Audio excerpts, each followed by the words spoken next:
All right, a little recap of what we've done this week in the kids class, in the grappling class. We continued looking at the arm triangle, a little bit different of a setup. Also looked at how to defend the arm triangle, and then we looked at some takedowns and all that as well. So in the past couple of weeks, what we've looked at is isolating our partner's arms and forcing them into a reaction that gets their arm across here, which allows us to trap the head and arm together. This week, what we looked at is instead we started with the crossface and an underhook, and we walked the arm up using our hand on the mat until we got the arm across, and then we could attack our arm triangle.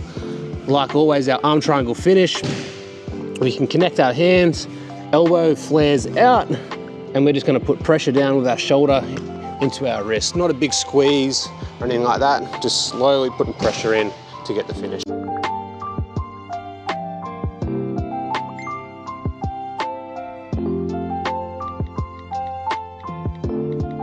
So the other thing that we looked at as well was in this mounted situation when our partner puts us in that arm triangle, how we could go about clearing that arm. So what we wanted to do is we want to kind of push with our elbow to try to separate his head from my head. So he'll be trying to keep his temple attached to my temple. So I'm going to try to move his head away.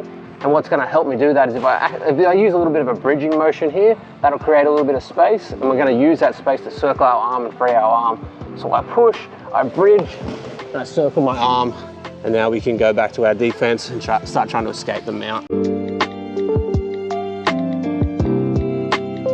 So the other one that we looked at as well, if we're ever put in a situation where they're attacking the arm triangle and they're not covering our hips, so they're not sitting in mount, and our hips are kind of free to move, what we tend to want to do is we want to turn our thumb down and create as much space between our own shoulder and our own ear. And then from there, we can start trying to turn away. We can even start going into like rolling escapes, coming up and out. It'll be a little bit of a scramble.